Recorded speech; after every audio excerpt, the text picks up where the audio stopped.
$8 से $9,000 just for a reference एक international student की एक सेमेस्टर की फीस होती है। क्यों वेस्ट हुए ये पैसे? जस्ट बिकॉज पीयर प्रेशर में आके या किसी की देखा देखी में, किसी के कहने पे या अपनी शो दिखाने के लिए एक महंगी ओके जी, तो आज की वीडियो में यार बात करते हैं एक ऐसी मिस्टेक के बारे में जो कि 90% ऑफ द इंटरनेशनल स्टूडेंट्स करते हैं जैसे ही वो काइंडा लैंड होते हैं या फिर लैंड होने के कुछ समय बाद। मैंने वो गलती नहीं की थी क्योंकि मुझे उसके बारे में पहले से नॉलेज थी और क्या क्या उसके कंसिक्वेंसेस हो सकते हैं मुझे उसके बारे में आइडिया था पहले से, बट हर बंदे को आइडिया नहीं होता है। तो आज की वीडियो में यही मिस्टेक डिस्कस करते हैं और क्या क्या उसके पॉसिबल सोल्यूशंस हो सकते हैं ये भी डिस्कस कर लेते हैं। शुरू करते हैं। ओके जी, जो सबसे बड़ी मिस्टेक की मैं आप लोगों से बात कर रहा हूँ, सबसे पहली मिस्टेक भी वही है, वो ही है कि अब जैसे ही कनाडा लैंड करते हो उस वक्त नहीं तो अपनी स्टडी के बीच में या फिर स्टडी खत्म होने के बाद एक बहुत ही बढ़िया लेविश कार अपने लिए परचेस करना। अब देखो सीधी बात ये है कि कार परचेस करना कोई मतलब गलत चीज़ नहीं है। मैं ये नहीं बोल रहा कि कार बिल्कुल मत परचेस करो या जो भी है, एक लिमिट में रह के कोई भी काम करना चाहिए, ना कि किसी की देखा देखी में या फिर पीयर प्रेशर में आके काम करना चाहिए। टचवुड मैंने अभी तक ऐसी कोई भी उल्टी हरकत नहीं की क्योंकि मुझे इस चीज़ की पहले से समझ थी, मैं पूरी अपनी रिसर्च अच्छे से करके आया था, तो इसलिए मैंने ऐसा कोई भी उल्टा पुल्टा काम नहीं किया हुआ अपने लिए। मुझे अब 4 महीने या 4.5 महीने हो चुके हैं वर्क परमिट पे आए, बट स्टिल मेरा अभी तक कोई प्लान नहीं है गाड़ी परचेज करने का, स्पेशली नई गाड़ी परचेज करने का। तो एटलीस्ट मेरा कोई भी प्लान नहीं है। बट यस, मैं आपको एक इंसिडेंट जरूर बता सकता हूँ जो कि मेरे ही एक बहुत क्लोज फ्रेंड के साथ हुआ था। उसके साथ क्या हुआ, उसने अपने किसी फ्रेंड की देखा देखी में जो कि उस टाइम पे पीआर हो चुका था, जो उस मेरे फ्रेंड का फ्रेंड था, उसने क्या किया, एक बहुत ही अपने लिए लेविश सी गाड़ी ले ली। अब उसके लिए वो ठीक है, सिचुएशन समझ में आती है, उसके पास कोई है ना, कोई भी उसके पास डेट नहीं है या उसको कॉलेज की फीस नहीं पे आउट करनी या उसको कुछ भी ऐसी कोई इसके साथ चीज़ नहीं है। तो इस बंदे ने बहुत ज़्यादा अपना हाई प्रोफाइल दिमाग यूज़ करके इसने भी जीप की गाड़ी ले ली, एकदम नई। शोरूम गया, जीप की गाड़ी लेके आया। हमें घर में से किसी को नहीं पता था कि ये गाड़ी लेने गया हुआ है, हम सबको बोल के गया था कि मैं कॉलेज जा रहा हूँ। शाम को घर पे आता है नई गाड़ी लेके जीप की। चलो ठीक है, सब खुश थे उस दिन मतलब खुशी खुशी मेरे इसने सबको पार्टी भी दी, सब कुछ किया, हम मतलब सब सेलिब्रेट कर रहे थे, घूमने फिरने गए हम भी सब। बट उसके बाद हुआ क्या, देखो 2-3 महीने गाड़ी बहुत अच्छी चल रही थी, जॉब तो कर ही रहा था, उसके साथ साथ ऊबर वगैरह करनी शुरू कर दी, लिफ्ट स्किप सब कुछ इसने करना शुरू कर दिया। तो मतलब सबको लग रहा था कि ठीक है, मतलब वो मतलब पैसे रिकवर कर सकता होगा, कुछ सोच समझ के उसने गाड़ी परचेज की होगी। बट किसी को नहीं पता था कि ये 2-3 महीने की सिर्फ खुशी है, इसके बाद वो एकदम मतलब बंदा डिप्रेस फेज में जाने वाला है। अब हुआ क्या कि 2 से 3 महीने के बाद जब गाड़ी स्टार्ट करता था उस वक्त भी उसमें से आवाज़ आती थी इंजन में से, और जब गैस पेडल ज़्यादा प्रेस कर दो उस वक्त भी आवाज़ आती थी इंजन में से। तो पहले तो भाई हम लोग को लगा था ठीक है, कोई बात नहीं, हो जाएगी ठीक। हम एक जो मैकेनिक था उसके पास हम लेके गए और उसने भी $300 चार्ज कर लिया। उसने भी मतलब गाड़ी का इंजन सब कुछ खोल खाल के देख लिया, बट $300 जो है वहाँ पे भी उसके लग गए थे। उसके बाद भाई कंक्लूजन ये निकला कि हमें ये गाड़ी सर्विस सेंटर पे लेके जानी पड़ी। तो हम एक दिन, जिस दिन हम सबकी छुट्टी थी, तो हम सब गए सर्विस सेंटर गाड़ी लेके। तो उन्होंने बोल दिया जी कि 3-4 उन्होंने कुछ टेक्निकल टर्म्स का यूज़ किया कि ये चीज़ें जो है आपकी गाड़ी में ख़राब है, और एक लिंक रॉड उन्होंने बोला था कि ये गाड़ी की रिप्लेस होगी, और 2-3 और चीज़ें बोली थी। तो उसका जो मोटा मोटा एवरेज बिल उन लोगों ने बोला था सर्विस सेंटर वालों ने, वो बैठेगा $8 से $9,000 के अराउंड। अब देखो $8 से $9,000 जस्ट फॉर अ रेफरेंस एक इंटरनेशनल स्टूडेंट की एक सेमेस्टर की फीस होती है। अब आप ये देखो कि जो बंदा मतलब खुशी खुशी गाड़ी लेके आया है किसी के कहने पे या फिर पीयर प्रेशर के अंदर, अब उसके लिए कितनी बड़ी चीज़ है, जिसने अभी आगे के अपनी जो स्टडी के फीस है वो भी पे करनी है, और उसके बाद बैक होम अपनी जो फैमिली है उसको भी सपोर्ट करना है। तो उसके ऊपर एक कितना बड़ा है ना, एक तरह का एक मतलब बर्डन आप कह सकते हो कि अचानक से बर्डन आ गया था। और अभी 2-3 महीने हुए थे गाड़ी लिए हुए। तो जैसे ही इंश्योरेंस कंपनी को कॉल किया, नेक्स्ट डे उनका एक कॉल बैक आता है, हमारी एक मीटिंग होती है उसके साथ। तो जब हमारी मीटिंग हुई उसके साथ, तो जो इंश्योरेंस कंपनी का जो एडवाइज़र था उसने हमें ये बताया कि ये जो आपकी प्रॉब्लम है, ये जो इंश्योरेंस है आपकी वो कवर नहीं करती। अब उस वक्त का जो सिचुएशन थी वो ऐसी थी कि भाई मतलब ना उसको कुछ समझ आ रहा है कि क्या करें, ना हमको कुछ समझ आ रहा है, क्योंकि हम में से किसी को भी नॉलेज नहीं है कि गाड़ी कैसे मतलब ठीक करनी है। अब $8,000 वो भी कहाँ से लेके आए एकदम। तो उसके बाद भाई हुआ क्या, 1.5 से 2 महीने लग गए। फिर उस बंदे ने मतलब गाड़ी दे दी सर्विस सेंटर में, मतलब भगवान का नाम लेके उसने गाड़ी दे दी, और 2 से 2.5 महीने लगे और गाड़ी ठीक होके आ गई। और उसी दौरान वो बात कर रहा था इंश्योरेंस कंपनी से, तो इन टोटल $9,000 का बिल बना। $6,000 थे वो तो इंश्योरेंस कंपनी ने मतलब दे दिए, बहुत सारी मतलब बातचीत करने के बाद उन्होंने किसी तरीके से क्लेम पास कर दिया।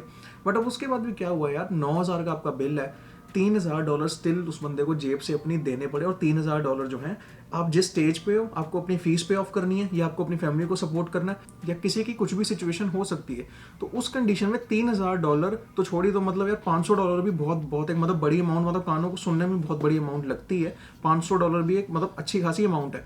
और सोचो उस बंदे को $3,000 देने पड़ गए क्यों वेस्ट हुए ये पैसे? जस्ट बिकॉज पीयर प्रेशर में आके या किसी की देखा देखी में, किसी के कहने पे या अपनी शो दिखाने के लिए एक महंगी गाड़ी ले लेंगे भैया हम, तो मतलब है ना दोस्त वो सारे आएंगे, पार्टी करने जाएंगे, घूमेंगे फिरेंगे, इस चक्कर में सिर्फ $3000 बिना किसी मतलब के घुस गए। उसके अलावा जो इंश्योरेंस जा रही थी वो अलग, गाड़ी की EMI जा रही थी वो अलग। अब मैं ये इसलिए बोल रहा हूँ क्योंकि वो उस टाइम की सिचुएशन क्या थी उसकी कि जो गाड़ी है उसके गले पड़ी हुई थी। अब ना उसको रख सकता है ना उसको बेच सकता है, जो मर्जी केस हो जाए, EMI उसको भरनी है, इंश्योरेंस उसको भरनी है, सब कुछ मतलब उसका खर्चा ऑन एन एवरेज $1000 के अराउंड जो था महीने का वो हो ही रहा था। 1000 भी नहीं मैं कहूँगा, 1200 के अराउंड उसका खर्चा हो रहा था, क्योंकि फिर मतलब शौक था तो घूमने फिरने भी जाएंगे, गाड़ी में गैस भी डलेगी, तो जो गैस थी चलो वो तो सब आपस में बांट लेते थे, बट स्टिल जो बाकी का जो मतलब गाड़ी का खर्चा वो तो सब उसके ऊपर था। तो इस चक्कर में इतना मतलब लॉस हुआ उस बंदे का। और उसके बाद ठीक है मतलब गाड़ी फिर जैसे ही ठीक हुई कुछ टाइम बाद उसने गाड़ी बेच ही दी और अभी तक उसने गाड़ी नहीं ली, अभी तक बसेस में ट्रैवल मतलब वो बंदा कर रहा है। तो moral of the story is कि किसी की देखा देखी में या अपनी शो दिखाने के लिए या फिर किसी के कहने पे इतनी बड़ी इन्वेस्टमेंट अपने लिए मत करो। एटलीस्ट जब तक आप एक मतलब एक सेटल्ड जॉब के अंडर नहीं आ जाते या आप अपना बिजनेस नहीं कर रहे हो, सेटल्ड जो एक मतलब बिजनेस होता है जहाँ आपका एक कांस्टेंट सोर्स ऑफ इनकम है, जो कि अच्छी खासी आपकी इनकम है। अब मैं अच्छी खासी इनकम इसलिए बोल रहा हूँ क्योंकि जो कार लेने का जो एक बेसिक स्टैंडर्ड फॉर्मूला है ना वो है 20, 4 and 10। तो जो कार की वैल्यू है उसका आपको 20% जो है वो डाउन पेमेंट में देना है, और जो आपका फाइनेंस जो आपका लोन होगा बेसिकली वो मैक्सिमम 4 साल का होना चाहिए, और जो लास्ट का 10 है वो स्टैंड करता है कि जो आपकी मंथली जो आपकी इन टोटल गाड़ी का खर्चा है ना, या फिर अगर आप सारा खर्चा चलो छोड़ भी दो, सिर्फ जो EMI भी है वो आपकी जो मंथली इनकम है उसका 10% होना चाहिए। अब लेट्स सपोज कोई एवरेज स्टूडेंट है जो कि किसी तरीके कैश पे जॉब करके, सिन पे जॉब करके, हर तरीके से लेट्स सपोज $2000 कमा रहा है महीने के। अब उसमें से जो 10% है वो सिर्फ $200 बनता है। अब $200 में आप सोचो, $200 आजकल अगर आप कोई सेकंड हैंड गाड़ी भी लेने जाओ ना उसकी बाई वीकली बनती है $200, महीने का 400 से 500 आपका मिनिमम टू मिनिमम बैठता है। और ये मैं सेकंड हैंड गाड़ी की बात कर रहा हूँ। तो इस वीडियो की रिसर्च के दौरान मैंने होंडा की सिविक चेकआउट की थी, सेकंड हैंड भी और नई गाड़ी भी। तो सेकंड हैंड जो थी 2016 के अराउंड का वो मॉडल था, उसका भी जो मंथली इन टोटल सिर्फ EMI थी वो 380 पड़ रही थी, और जो नई थी उसकी जो 2024 का मॉडल था होंडा सिविक वो 500 के अराउंड उसकी मंथली EMI बैठ रही थी।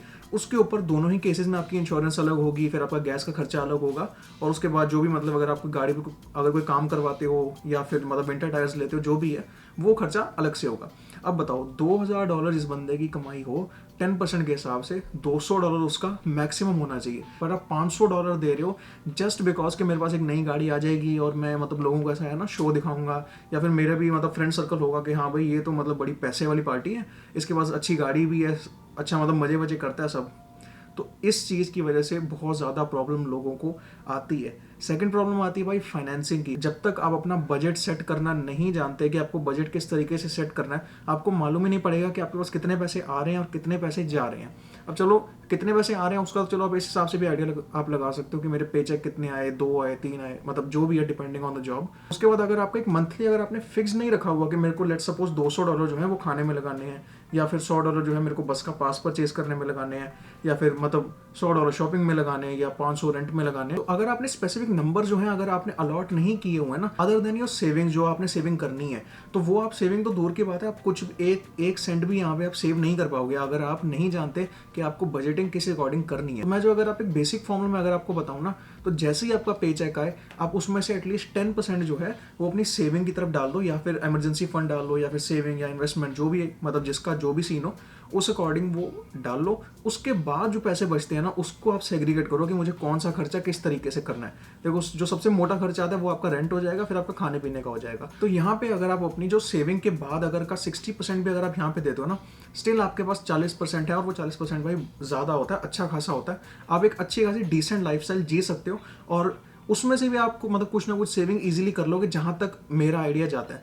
बाकी अगर किसी के शौक बहुत ही ज़्यादा एकदम मतलब नवाबी शौक जिसको बोलते हैं वो है, तो फिर तो भाई सेविंग के बाद भी आप मतलब कुछ नहीं कर पाओगे। ये बात सच है, हार्श रियलिटी सुनने में हो सकता है थोड़ी सी कड़वी लगे, बट ये सच है। तो जी वीडियो शूट करते हुए मेरे कैमरे की बैटरी हो गई थी डाउन, बट लास्ट पॉइंट की अगर बात करूँ तो भाई वो ये है कि गाड़ी लेने में कोई भी मतलब बुराई नहीं है, बट आपको ये 3 चीज़ों का ज़रूर से ध्यान रखना है कि आपको पहली बात गाड़ी क्यों चाहिए, दूसरी बात आप कितना का अफोर्ड कर सकते हो, और तीसरी बात कि आपको कोई एक्स्ट्रा चीज़ें तो नहीं करनी पड़ेंगी जस्ट वो गाड़ी को अफोर्ड करने के लिए।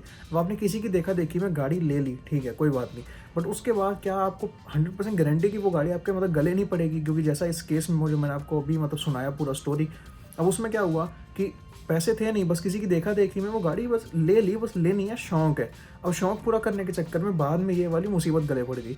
अब आपको ये चीज़ पे फोकस करना है कि आपको सबसे पहली गाड़ी क्यों चाहिए।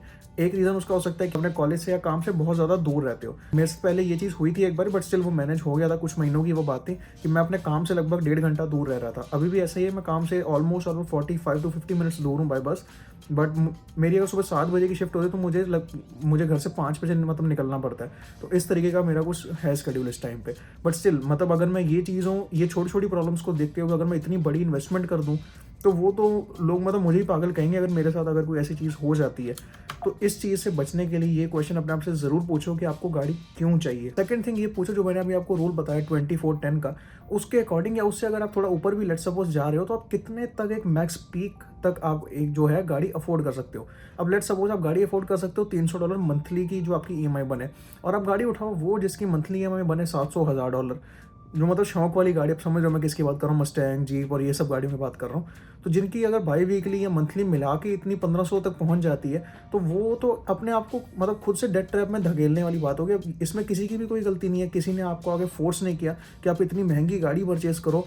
आप गाड़ी परचेज करनी है, आप कोई सेकंड हैंड गाड़ी परचेज कर सकते हो, जैसे लोग कैश पे करते हैं, 5000-6000 की कोई गाड़ी परचेज करते हैं। अगर आपको लेट सपोज ऊबर करनी है, अगर आपको ऊबर ड्राइवर लेट सपोज करनी है राइड्स वाला, तो उसके अंदर आप एक मतलब क्राइटेरिया होता है कि आप 10 साल से पुरानी गाड़ी नहीं यूज़ कर सकते। अब अभी जैसे 2024 चल रहा है, तो अगर आपको राइड्स वाला करना है ऊबर, तो उसके लिए आपको 2014 से पुरानी गाड़ी नहीं होनी चाहिए। अगर आप 2014 तक भी कोई गाड़ी लेते हो, 14-15, तो वो भी आपको कैश पे या अगर आप लेट्स सपोज फाइनेंस भी कराते हो तो ठीक ठाक प्राइस में मिल जाएगी। तो बहुत हाई चांस है कि आपकी जो मंथली 10% वाली बार है उसके अंडर या उसके अराउंड ही रहेगी। अब अगर आप शौक में इतनी महंगी गाड़ी ले लोगे तो वो तो भाई उसका तो कोई कुछ नहीं कर सकता। तो यस, यही था लास्ट पॉइंट। उम्मीद करता हूँ वीडियो आपको पसंद आई होगी। पसंद आई तो लाइक शेयर सब्सक्राइब, अपनी बजटिंग करनी शुरू कर दो। मैं मिलता हूँ अगली वीडियो में। Bye bye.